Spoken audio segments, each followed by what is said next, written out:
যারা এনটিআরসি এর মাধ্যমে শিক্ষক হওয়ার স্বপ্ন দেখছেন, আপনাদের কাছে এখন বড় প্রশ্ন হলো যে নবম শিক্ষক নিবন্ধন বিজ্ঞপ্তি কবে নাগাদ প্রকাশিত হবে এবং নবম শিক্ষক নিবন্ধন বিজ্ঞপ্তিতে পরীক্ষা পদ্ধতির কি পরিবর্তন হবে। সঙ্গত কিছু কারণেই নবম শিক্ষক নিবন্ধন বিজ্ঞপ্তি তথা 19তম শিক্ষক নিবন্ধন বিজ্ঞপ্তি প্রকাশিত হতে দেরি হচ্ছে। কিন্তু এই সময়টাতে আপনারা কিভাবে প্রস্তুতি নেবেন এবং আপনারা কিভাবে প্রস্তুতি নিলে আপনাদের চাকরিটি নিশ্চিত করতে পারবেন, এই সমস্ত বিষয় নিয়ে আজকে কথা বলবো। আসসালামু আলাইকুম, যেখান থেকে আমাদের এই ভিডিও দেখছেন, আমার পাঠঘরে আপনাদেরকে আরও একবার স্বাগতম। আমরা নবম এনটিআরসি শিক্ষক নিয়োগ বিজ্ঞপ্তি তথা 19তম শিক্ষক নিয়োগ বিজ্ঞপ্তি নিয়ে কথা বলছিলাম যে আমরা গত বছরের শেষের দিকে বা এই বছরের শুরুর দিকেই খুব বেশি বেশি কথা শুনছিলাম যে কোনো সময় নবম শিক্ষক নিয়োগ বিজ্ঞপ্তি প্রকাশিত হবে। এটাকে নবম বলা হচ্ছে এই কারণে যে 18তমের পর 19তম এনটিআরসি এর শিক্ষক সনদ যেটা বা শিক্ষক নিবন্ধন সনদ যে পরীক্ষাটা, সেই পরীক্ষাটা আর হবে না। এর পরিবর্তে সরাসরি পদের বিপরীতে নিয়োগ হবে, অর্থাৎ যেমনটা বিসিএস বা সরকারি হাই স্কুলগুলোতে যেই পদ্ধতিতে পরীক্ষা হয় সেই পদ্ধতিতে পরীক্ষা। তো এই বেসরকারি শিক্ষা প্রতিষ্ঠানে অর্থাৎ নবম শিক্ষক নিয়োগ বিজ্ঞপ্তি, এটাকে অষ্টমের পর সরাসরি নবম শিক্ষক নিয়োগ বিজ্ঞপ্তি বলা হচ্ছে এবং এই নবম শিক্ষক নিয়োগ বিজ্ঞপ্তিতে স্কুল কলেজ মাদ্রাসা মিলিয়ে সব মিলিয়ে ৭৭,৭৯৯টি শূন্য পদ খালি আছে। এবং এর পাশাপাশি যদি আপনাদের ভাগ্য যদি আর একটু ভালো হয়, যদি 12,000 বা 15,000 যে 12,000 যে প্রতিষ্ঠান প্রধান নিয়োগ পরীক্ষা হয়ে যেটার ভাইবা আপাতত স্থগিত আছে, সেই নিয়োগটা যদি সম্পন্ন হয়ে যায় সেখানে আরও 12,000 পদ খালি হতে পারে। তো সব কিছু মিলিয়ে প্রায় 90,000-এর মতো পদ হতে পারে। কিন্তু বিষয়টা হচ্ছে যে আমরা যত দ্রুততা বা যত বেশি তাড়াহুড়ো দেখেছিলাম, এখন সেটা একটু স্থবির হয়ে গেছে। সেই স্থবিরতার কয়েকটি কারণ আমরা একটু যদি বলি, যে বিজ্ঞপ্তি প্রকাশের জন্য প্রয়োজনীয় রোডম্যাপ ছিল, প্রস্তুতিও ছিল, কিন্তু সমস্যাটা হচ্ছে যেহেতু পরীক্ষা পদ্ধতি পরিবর্তন হবে, এই পরীক্ষা পদ্ধতি পরিবর্তন হওয়ার কারণে যে সার্বিকভাবে যে বিধিমালা পরিবর্তন, পরীক্ষা পদ্ধতির বিধিমালা, সেই বিধিমালা পরিবর্তন এখন পর্যন্ত হয়নি, অর্থাৎ গেজেট জারি হয়নি। এর পাশাপাশি যে সরাসরি নিয়োগের জন্য যে বিধিমালা দরকার সেই বিধিমালাও হয়নি, সিলেবাসও হয়নি। তবে আমরা যতটুকু পর্যন্ত জানতে পেরেছি সেটা হলো যে পরীক্ষা 200 মার্কের এমসিকিউ টাইপ লিখিত পরীক্ষা হবে। এখন লিখিত পরীক্ষা এবং এমসিকিউ দুটাকে আবার তালগোল পাকিয়ে ফেলবেন না, মানে সব মিলিয়ে 200 মার্কের এমসিকিউ টাইপ পরীক্ষা হবে, যেটাকে লিখিত পরীক্ষা বলা হচ্ছে, এবং এর পাশাপাশি 20 মার্কসের ভাইবা পরীক্ষা অনুষ্ঠিত হবে এবং উভয় পরীক্ষাতে পাস মার্ক হবে 40%, অর্থাৎ 200 মার্কের ভিতরে পাস মার্ক হবে 80 এবং 20 মার্কের ভাইভাতে পাস মার্ক হবে 3.20, কিন্তু সেটা আমরা যদি হিসাব করি তাহলে সেটা হবে 4, মানে আমরা যদি ফ্র্যাকশনটাকে বাদ দিয়ে দিই। এবং এর পাশাপাশি এখন পর্যন্ত যতটুকু তথ্য আমাদের কাছে আছে তা হলো যে 200 মার্কের ভিতরে 140 মার্ক হবে সাবজেক্টিভ এবং বাকি 60 মার্ক হবে বিষয়ভিত্তিক। এখন তাহলে প্রশ্নটা হলো কিভাবে আপনারা প্রস্তুতি গ্রহণ করবেন? এটা কি আপনাদের জন্য একটি ভালো সুযোগ হবে নাকি এটা আপনাদেরকে আরও চ্যালেঞ্জের মুখে ফেলে দেবে? এগুলো নিয়ে একটু পরেই কথা বলবো। আমরা যে কারণটা, অর্থাৎ এই যে 19তম শিক্ষক নিবন্ধন বিজ্ঞপ্তি যেটা, সেটা পেছাচ্ছে বা সেটা স্থবির হয়ে আছে যেই কারণে, এর মানে প্রধানতম একটি কারণ সেটা হচ্ছে যে মাননীয় চেয়ারম্যান মহোদয়, অর্থাৎ নিয়মিত মাননীয় চেয়ারম্যান মহোদয় নেই। এর আগে নিয়োগ দেওয়া হয়েছিল, মাননীয় চেয়ারম্যান মহোদয় যোগদান করেননি। ফলশ্রুতিতে মানে দায়িত্বপ্রাপ্ত যারা আছেন তারা কেবলমাত্র রুটিন কাজটা সম্পন্ন করছেন। এর ফলে সিলেবাস অনুমোদন, যেটা আমরা শুরুতেই বলেছি, সিলেবাস অনুমোদন সম্পন্ন হয়নি এবং নীতিমালা প্রকাশ সম্পন্ন হয়নি। তো কিন্তু বিজ্ঞপ্তি কবে নাগাদ চলে আসবে? আমি আশাবাদী যে জুন মাস যেহেতু শুরু হয়েছে, হয়তো জুন মাসে না হলেও ইনশাল্লাহ জুলাই মাসে আপনাদের বিজ্ঞপ্তি চলে আসবে এবং বিজ্ঞপ্তি প্রকাশিত হওয়ার পরে আমরা ইতিপূর্বের পরীক্ষাগুলোতে যে সময়টা পেতাম, এবার মনে হয় না আমরা সেই সময়টা পাবো। তো সেক্ষেত্রে আমাদের প্রস্তুতির যে ধারাবাহিকতা এবং প্রস্তুতির যে আমাদের পরিকল্পনা, সেই পরিকল্পনাটাকে আরও শানিত করতে হবে এখন আমি যে কথাগুলো বলবো সেই কথাগুলো হচ্ছে যারা নিশ্চিতভাবে চাকরি পেতে চায়। তো আমরা একটু দেখি যে আমাদের মোট নাম্বার হচ্ছে 60, ক্লাস লেকচার সংখ্যা হচ্ছে 35টি। আমি আবারও বলছি, যতটুকু আপনাদের দরকার ততটুকু। এবং আমাদের বিষয়ভিত্তিক পরীক্ষা হবে, প্রত্যেকটাতে বিষয়ভিত্তিক পরীক্ষা হবে, এবং আমাদের কোর্সটা যেটা শেষ হবে সেই টোটাল কোর্স শেষে আপনাদের 2টি পূর্ণাঙ্গ মডেল টেস্ট হবে। আমরা কোর্সের ডিউরেশন ধরেছি 3 মাস, তবে পরীক্ষা হওয়ার আগ পর্যন্ত আপনারা আমাদের সাথে থাকবেন। আমরা চেষ্টা করব পরীক্ষা হওয়ার আগ পর্যন্ত আপনাদেরকে ধারাবাহিকভাবে বিভিন্ন মডেল টেস্ট বা বিভিন্ন বিষয়গুলো আপনাদেরকে অবগত করা, অর্থাৎ আপনারা পরীক্ষা হওয়ার আগ পর্যন্ত আপনাদের পাঠঘরের সাথেই থাকবেন। তো এগুলো বিস্তারিত আমি একটু বলে যে, বাংলায় 15 নাম্বার, আমরা লেকচার রেখেছি 60টি, ইংলিশে 15 মার্কস, আমরা এটা ধরে নিয়েছি।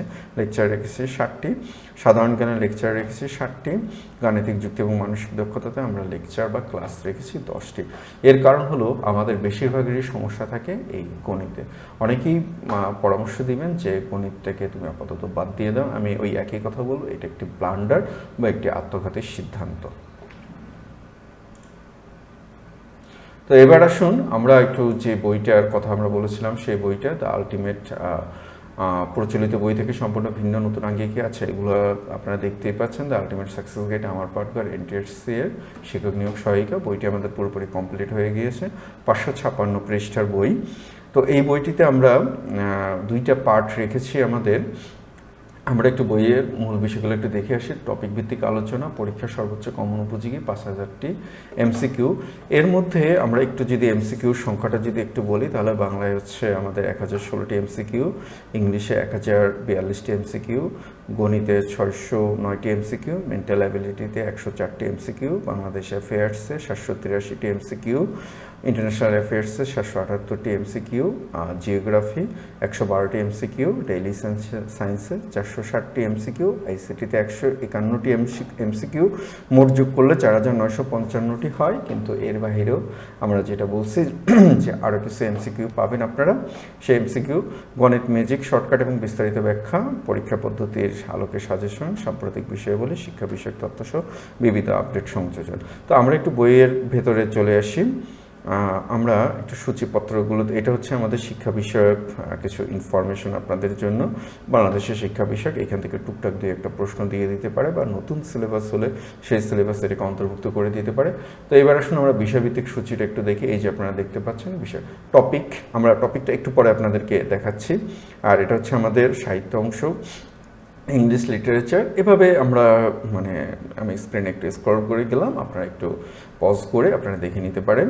তো আমরা একটু আসি যে আমাদের টপিকটার যে কথাটা বললাম, আমরা সেই টপিকটাতে একটু চলে আসি। স্ক্রিনে আপনারা টপিক দেখতে পাচ্ছেন, ভাষা এবং বাংলা ভাষা, অর্থাৎ আমরা বাংলা ভাষায় আছি। দেখুন একদম সিম্পল, শর্ট করে লেখা। চাইলে আমরা হিউজ পরিমাণ তথ্য দিতে পারতাম। আমাদের যে মূল বইটি, সেই মূল বইটি প্রায় 1200 পেজের উপরে চলে গিয়েছে, কিন্তু আমরা সেটা আপনাদেরকে দেইনি, কারণ আমরা খুব ভালো করে জানি আপনার কি দরকার।